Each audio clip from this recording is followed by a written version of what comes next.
So what are irrational numbers? So it's any number that can't be represented as a ratio.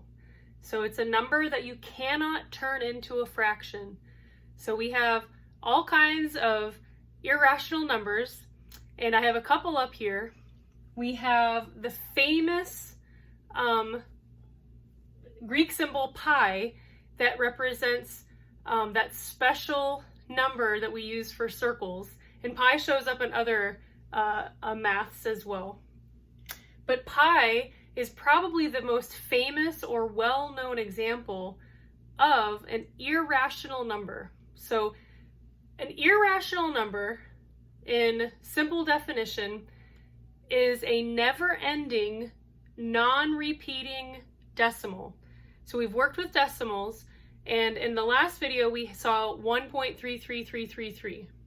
So because the 3 is never ending, we might think, oh, well, we can't put it into a fraction. But because the number is repeating, it is rational. So it's only when a decimal is never ending, it goes on infinitely, and it's not repeating. So any decimal that is repeating, there is a fraction for that decimal. It's only the decimals that are never ending and non-repeating. Those are your irrational numbers. So we have an example here where there's no discernible pattern to these numbers. There's nothing repeating, and it's just going to keep going on and on and on and on. In your book, you're also going to see some examples of square roots. So whenever we see a square root, remember our root symbol is the shape that looks like that. And we might see something under it like 7 times 7 equals 49. So the square root of 49 would equal 7. But what happens if we take a number that isn't a perfect square and we take the square root of it? So let's say 46, for example. If we take the square root of 46, because it is not a perfect square, chances are that the square root of this is going to be an irrational number. So if you put it into your calculator, it's going to use all the decimal places there are available on your calculator.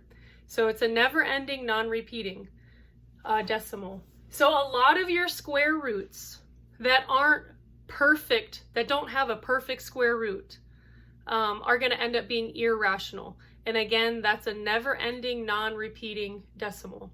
So we just want to make sure that we understand the difference between rational numbers and irrational numbers. So rational means you can put it into a fraction. Irrational means you cannot put it into a fraction. Now, one last little thing that I want to share. We have our pi symbol right here. A lot of us know that when we use pi, we use 3.14. So we use the number, or the decimal, I should say, 3.14. And so when we're working with decimals, that's the number that we use for calculating diameters and circumference and all our area and everything with circles. That's a special number, and we'll be using that a little bit in the next chapter. But the fraction version of that, so even though pi is an irrational number, we round this. This is not pi. Pi is a never-ending, non-repeating decimal, but we just use 3.14 for calculating purposes.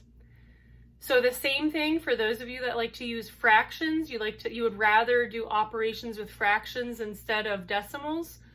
The fraction that we would use is 22 over 7.